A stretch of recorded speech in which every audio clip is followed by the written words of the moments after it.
Hello friends, welcome to my YouTube channel. दोस्तों, कैसे हैं आप सभी। दोस्तों, आशा करते हैं आप सभी अच्छे होंगे। दोस्तों, आज के सेशन में हम लोग बात करने वाले हैं रीजनिंग का प्रैक्टिस सेट। तो चलिए दोस्तों, वीडियो को स्टार्ट करते हैं। वीडियो को स्टार्ट करने से पहले दोस्तों एक छोटा सा रिक्वेस्ट है कि अगर आप चैनल पर नए होंगे तो चैनल को सब्सक्राइब कर लीजिएगा। लेटेस्ट वीडियो देखने के लिए दोस्तों ऑल पर क्लिक कर लीजिएगा। आज का जो पहला प्रश्न है दोस्तों बहुत ज़्यादा इंपॉर्टेंट है, थोड़ा ध्यान से समझने का प्रयास करिएगा। करा दोस्तों, देशांतर का संबंध समय के साथ वही है जो अक्षांश का संबंध वाट के साथ होगा। यानी जिस तरह से देशांतर को समय कहा गया है, ठीक उसी तरह से अक्षांश को क्या कहा जाएगा। या दोस्तों, जिस तरह से देशांतर को समय से संबंध रखा है, उसी तरह से अक्षांश का संबंध किससे होगा। तो दोस्तों, आप कह सकते हैं जिस तरह से अक्षांश के द्वारा समय मापा जाता है।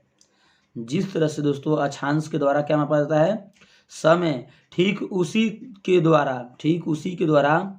अक्षांश के द्वारा दोस्तों क्या मापा जाएगा, तो अक्षांश के द्वारा मापा जाता है मौसम। क्या? मौसम। यानी जिस तरह से देशांतर से समय बताया जाता है, ठीक उसी तरह से अक्षांश से क्या बताया जाएगा दोस्तों, मौसम बताया जाएगा। तो आपका आंसर हो जाएगा दोस्तों, ए इज द राइट आंसर, मौसम। उम्मीद करते हैं दोस्तों यहाँ तक आप लोग मेरी बातों को अच्छे से समझ गए होंगे। जिस तरह से दोस्तों देशांतर से समय बताया जाएगा, ठीक उसी तरह से दोस्तों अक्षांश से क्या बताया जाएगा, मौसम के बारे में बताया जाएगा। जिस तरह से देशांतर का संबंध समय के साथ है, उसी तरह से अक्षांश का संबंध मौसम के साथ होगा। तो आपका आंसर हो जाएगा दोस्तों, ए इज द राइट आंसर, मौसम। उम्मीद करते हैं दोस्तों यहाँ तक आप लोग मेरी बातों को अच्छे से समझ गए होंगे, मस्त से समझ गए होंगे। चलिए दोस्तों, प्रश्न नंबर 2 पर चलते हैं। थोड़ा ध्यान समझने का प्रयास करिएगा। प्रश्न नंबर 2, काला के विपरीत सतह पर कौन सा रंग होगा। देखिए दोस्तों, जब भी इस प्रकार के डाइस आता है और पूछे काला के विपरीत या रंग में दे या दोस्तों अंक में दे, उसे कोई फर्क नहीं पड़ता है दोस्तों, बस आपको लॉजिक समझना होता है। दोस्तों यहाँ पर ध्यान से देखिए, सफ़ेद है, पहला डाइस में सफ़ेद और दूसरा डाइस में दोस्तों यहाँ पर सफ़ेद है। यानी दोनों डाइस में सफ़ेद सफ़ेद क्या है दोस्तों, कॉमन है। ये पहला डाइस है दोस्तों, ये दूसरा डाइस है। ठीक है, यानी कहने का मतलब है कि पहला डाइस पर क्या है दोस्तों, सफ़ेद कॉमन है। दूसरा डाइस में भी सफ़ेद ही है, यानी पहला में भी है सफ़ेद, दूसरा में भी सफ़ेद है। तो दोस्तों दो सतहों पर यानी पहला डाइस की एक सतह पर, दूसरा डाइस के एक सतह पर अगर सफ़ेद सफ़ेद अर्थात कॉमन हो, तो ठीक उसी तरह से क्या करते हैं दोस्तों, अब घड़ी के दिशा में हम लोग घूमना प्रयास करेंगे इस तरह से। तो सफ़ेद के बाद दोस्तों क्या है, नीला। तो लिखेंगे सफ़ेद के बाद नीला। पहला डाइस में दोस्तों लिख रहे हैं सफ़ेद के बाद नीला, नीला के बाद दोस्तों क्या मिल रहा है, हरा।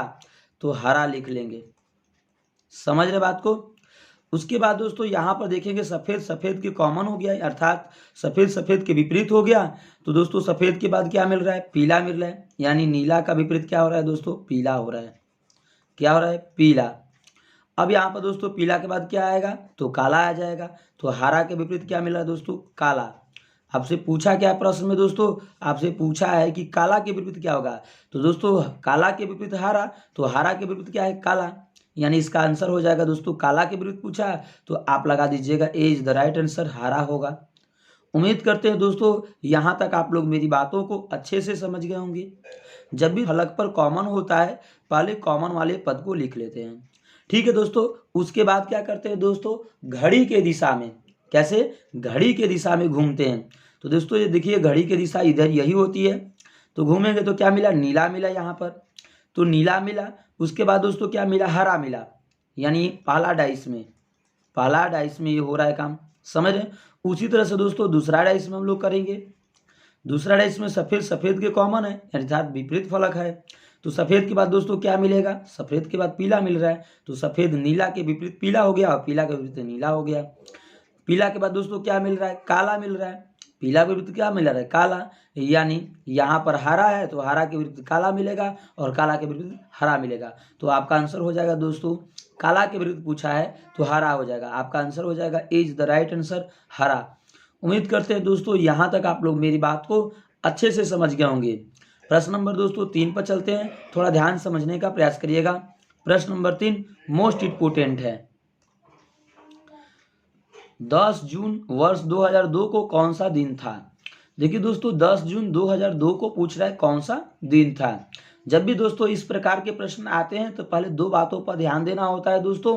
पहला शताब्दी पर ध्यान देना होता है कि शताब्दी क्या है, और दूसरा दोस्तों महीना पर ध्यान देना हो कि महीना क्या है। ठीक है, यानी शताब्दी 2000 है दोस्तों, तो 2000 का क्या होता है कोड, 2000 का कोड 0 होता है। समझ रहे बात को। अब जून महीना क्या दिया दोस्तों, जून दिया, तो जून का कोड क्या होता है, तो जून का कोड दोस्तों 3 होता है। अब करते क्या है दोस्तों, ध्यान से समझने का प्रयास करिएगा।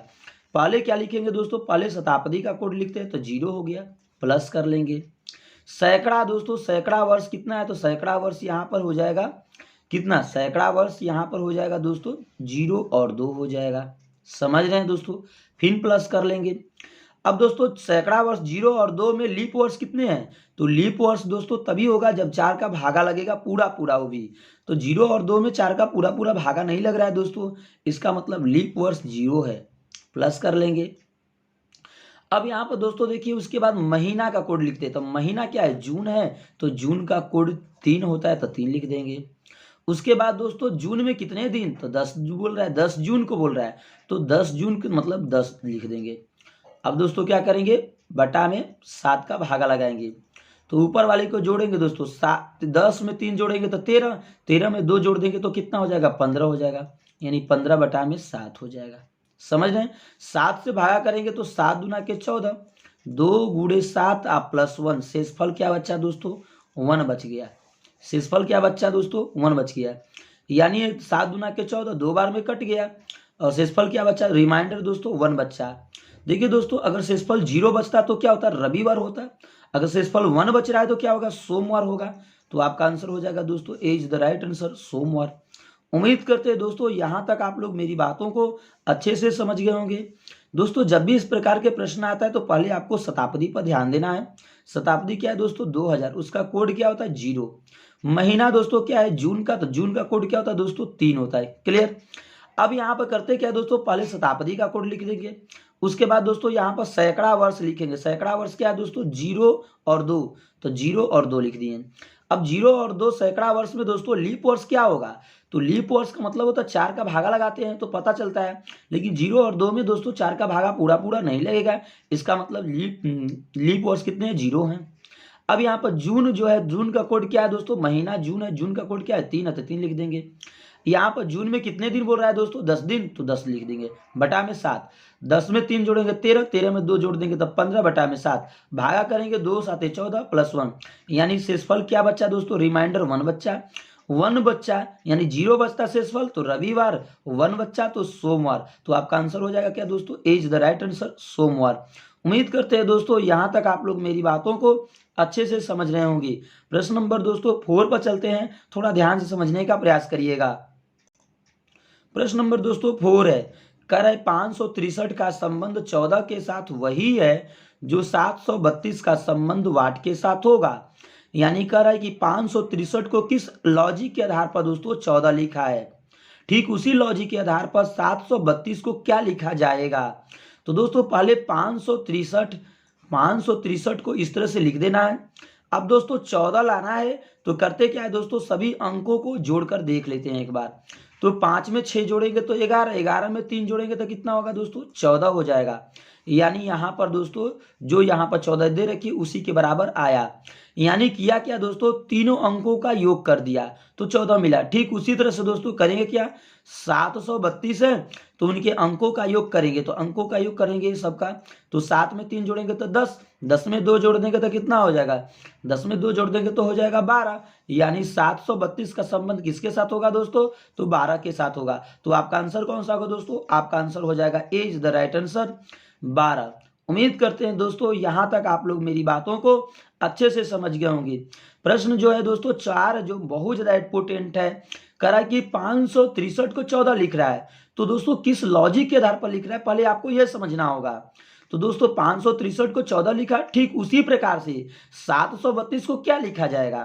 तो 563 को देखें क्या लिख रहा है, किस लॉजिक के आधार पर लिखा है। तो दोस्तों सभी अंकों का योग किए तो क्या मिला, 14 मिल गया। तो उसी लॉजिक के आधार पर 732 को करेंगे क्या दोस्तों, 7 में 3 जोड़ेंगे 10, 10 में 2 जोड़ देंगे तो क्या हो जाएगा, 12 हो जाएगा। तो आपका आंसर हो जाएगा दोस्तों ए इज द राइट आंसर 12। उम्मीद करते हैं दोस्तों यहाँ तक आप लोग मेरी बातों को अच्छे से समझ गए होंगे। प्रश्न नंबर दोस्तों 5 है, थोड़ा ध्यान समझने का प्रयास करिएगा। प्रश्न नंबर 5 मोस्ट इंपोर्टेंट है दोस्तों। करा दोस्तों निम्नलिखित में कौन शिक्षित तथा नगरवासीय पुरुष है। देखिए दोस्तों कह रहा है निम्नलिखित में कौन शिक्षित तथा नगर निवासीय पुरुष है।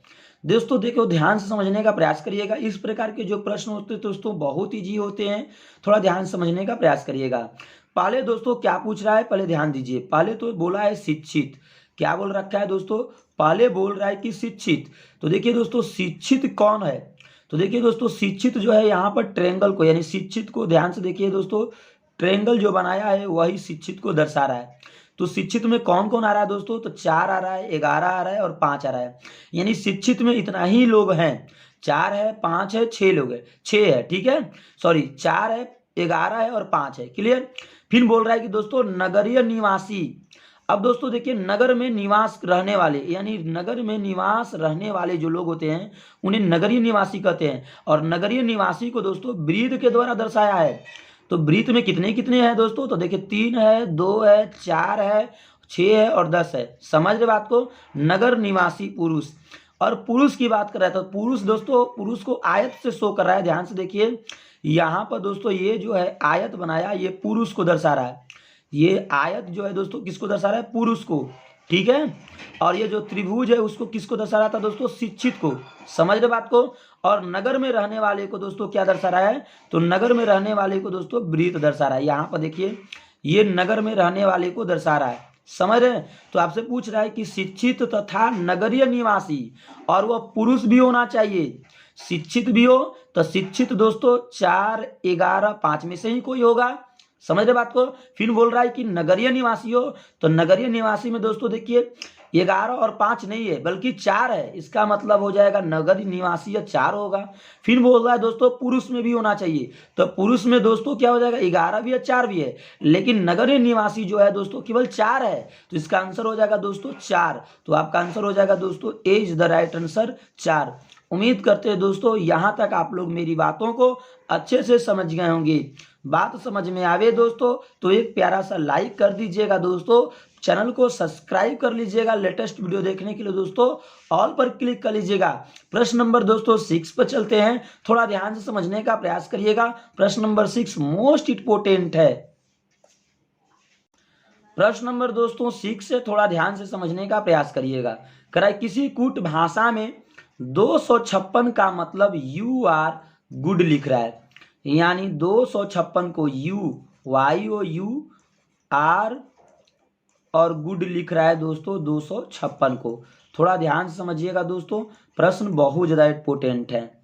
करा दोस्तों फिर कि 637 का मतलब जो है वी आर बैड है, यानी वी आर और बैड कितना का मतलब है दोस्तों, तो हो जाएगा 637 को, यानी 637 का अर्थ जो है यू आर बैड लिख रहा है, क्लियर, समझ रहे बात को। फिर कह रहा है दोस्तों कि 358 का मतलब है ना गुड एंड बैड है, यानी पहले गुड लिखा एंड लिखा bad, and bad BAD bad, कितना को दोस्तों लिख रहा है, तो 358, क्लियर, 358 को गुड एंड बैड। तो आपसे पूछ क्या रहा है दोस्तों कि एंड का कोड क्या है, ठीक है। देखिए दोस्तों जब भी इस प्रकार के प्रश्न आता है ना तो आपको ध्यान से समझना होगा दोस्तों। कह रहा you are good we are bad, तो दोस्तों यहाँ पर देखिए दोनों में क्या कॉमन है, तो आर कॉमन है, समझ रहे बात को। और यहाँ पर देखिए दोस्तों तो दोनों में 6 कॉमन है, थोड़ा ध्यान से समझिएगा। इसका मतलब है दोस्तों कि ARE का कोड क्या है, 6 है, समझ रहे बात को। फिर अब देखिए यू आर जो गुड है उसका दोस्तों तुलना हम किसके साथ कर देंगे, तीसरा के साथ। तो देखिए दोस्तों यहाँ पर गुड भी है, देखिए ध्यान से गुड भी है और यहाँ पर भी गुड है, मतलब इसके अंकों में देखिए क्या क्या कॉमन है दोस्तों। तो यहाँ पर देखिए ध्यान से, यहाँ पर 5 है, यहाँ पर 5 है, समझ रहे बात को, यहाँ पर दोस्तों क्या है 5 है और यहाँ पर भी 5 है। इसका मतलब है कि दोस्तों कि गुड जो लिख रहा है, गुड का मतलब 5, यानी गुड का जो अर्थ है दोस्तों वो क्या है 5 है। समझ रहे बात को, गुड का जो अर्थ है वो क्या है 5। क्लियर। अब क्या कर रहा है दोस्तों, ध्यान से समझिएगा। अब दूसरा वाला का तुलना तीसरे वाले का कर देंगे। तो देखिए दोस्तों, यहाँ पर बैड दे रखी है, यहाँ पर भी बैड दे रखी है।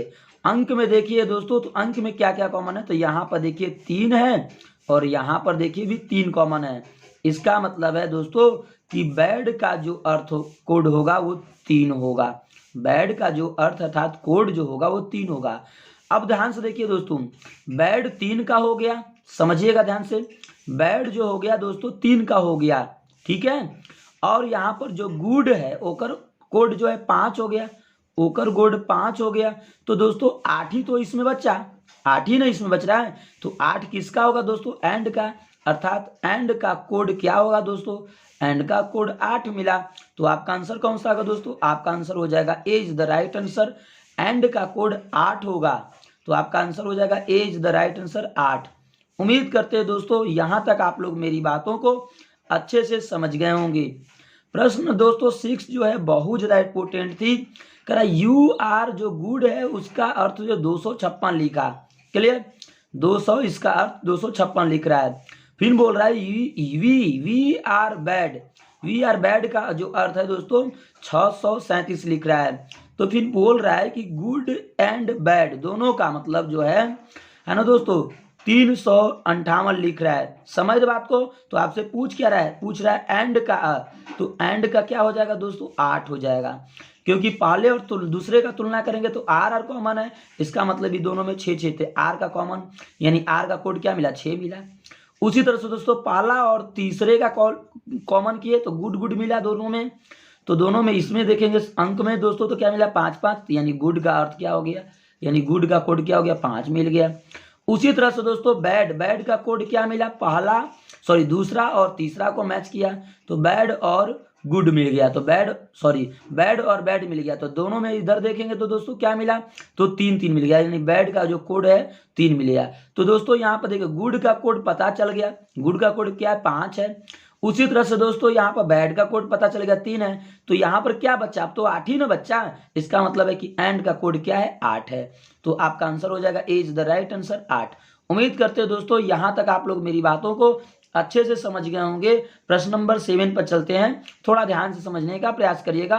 प्रश्न नंबर 7 करा, यदि किसी सांकेतिक भाषा में READ को है ना 5% और 6 लिखा, यानी दोस्तों REA और D को कह रहा है, आर को क्या लिख रहा है दोस्तों हच लिख रहा है, ध्यान से देखिएगा। ई को दोस्तों क्या लिख रहा है, ई को 5 लिख दिया। और ए को क्या लिख रहा है दोस्तों, ए को प्रतिशत, और डी को क्या बोल रहा है, डी को 6 बोल रहा है। फिर बोल रहा है PAID को क्या लिख रहा है दोस्तों, पी को डॉलर लिख रहा है, पी को डॉलर। ए को क्या लिखेगा दोस्तों, तो ए को प्रतिशत, क्योंकि ऊपर भी ए को प्रतिशत ही लिखा तो ए का प्रतिशत। आई को दोस्तों क्या लिख रहा है, आई को दोस्तों क्या लिख रहा है, तो 4, तो लिख देंगे 4। डी को दोस्तों क्या लिखेगा, डी को यहाँ पर 6 है और यहाँ पर भी डी दोस्तों डी को 6 दिया तो 6 लिख देंगे। आपसे पूछ क्या रहा है दोस्तों RIPE, यानी RIP और ई पूछ रहा है। तो आर का क्या होगा दोस्तों, आर का हच है तो हच लिख देंगे। आई का दोस्तों आई का है 4 तो 4 लिख देंगे। पी का दोस्तों पी का है डॉलर तो डॉलर लिख देंगे। और ई का है तो ई का है दोस्तों यहाँ पर देखिए ई का है 5 तो 5 लिख देंगे। इस तरह का दोस्तों ऑप्शन मैच करेंगे, $4 $5, यानी आपका आंसर हो जाएगा दोस्तों ए इज द राइट आंसर। उम्मीद करते हैं दोस्तों यहाँ तक आप लोग मेरी बातों को अच्छे से समझ गए होंगे। प्रश्न नंबर 7 जो है मोस्ट इंपोर्टेंट है, थोड़ा ध्यान से समझने का प्रयास करिएगा, बहुत ज्यादा अच्छा है दोस्तों। कह रहा है कि READ को लिखा इतना, हच 5% 6 लिखा है, ठीक उसी प्रकार से हम लोग क्या करेंगे दोस्तों, PAID को लिखा है $% 4 और 6, तो PAID को $% 4 6 लिख दिया। क्लियर। उसी तरह से बोल रहा है कि दोस्तों RIPE को क्या लिखेंगे, तो RIPE लिख देंगे। आर का दोस्तों क्या है, डॉलर है, सॉरी आर का यहाँ पर क्या है, आर का यहाँ पर क्या है, हच है, तो आर का हच लिख दिए। आई का दोस्तों, तो आई यहाँ पर देखिए 4 है तो 4 लिख दिए। पी का दोस्तों, तो पी का डॉलर है तो डॉलर लिख दिए। ई का दोस्तों, ई का 5 है तो 5 लिख दिए। इस तरह का दोस्तों ऑप्शन मैच किए तो आपका ए मिला, तो आपका ए इज द राइट आंसर। अगला प्रश्न पर चलते हैं दोस्तों। प्रश्न नंबर 8 मोस्ट इंपोर्टेंट है, थोड़ा ध्यान से समझने का प्रयास करिएगा। प्रश्न नंबर 8 करा, यदि साड़ी को धोती कहा जाए, धोती को चादर, चादर को तौली और तौलिया को चटाई, तो महिला क्या पहनती है। दोस्तों पहले आपको ये समझना होगा क्वेश्चन क्या पूछ रहा है। इस प्रकार के जब भी दोस्तों प्रश्न आते हैं तो पहले आपका मुख्य उद्देश्य होता चाहिए कि प्रश्न क्या पूछ रहा है। तो प्रश्न पूछ रहा है महिला क्या पहनती है। दोस्तों आप जानते हैं ना कि महिला क्या पहनती है, तो महिला दोस्तों साड़ी पहनती है। पहले ये जानिए कि महिला क्या पहनती है, तो महिला दोस्तों क्या पहनती है, महिला क्या पहनती है, तो महिला दोस्तों क्या पहनेगी, तो साड़ी पहनती है। महिला क्या पहनती है, साड़ी। क्लियर। लेकिन दोस्तों सवाल में क्या कहा गया, प्रश्न में साड़ी को क्या कहा गया, धोती कहा गया। तो आपको जब साड़ी को धोती कह दिया गया, किसका, यानी साड़ी को क्या कहा गया दोस्तों, धोती। साड़ी को क्या कहा गया सवाल में, धोती है, तो ठीक उसी तरह से लिख देंगे साड़ी को धोती। आपसे पूछ क्या रहा है दोस्तों, महिला क्या पहनती है, तो महिला क्या पहनेगी दोस्तों, साड़ी को धोती है। तो साड़ी को हम धोती करें तो महिला क्या पहनती है, साड़ी तो पहनती है। तो आपका आंसर हो जाएगा दोस्तों ए इज द राइट आंसर, धोती, यानी महिला धोती पहनती है। उम्मीद करते हैं दोस्तों यहाँ तक आप लोग मेरी बातों को अच्छे से समझ गए होंगे। बात समझ में आए दोस्तों तो एक प्यारा सा लाइक करिएगा, चैनल को सब्सक्राइब कर लीजिएगा दोस्तों। मिलते हैं नेक्स्ट वीडियो में एक नई वीडियो के साथ। जय हिंद दोस्तों।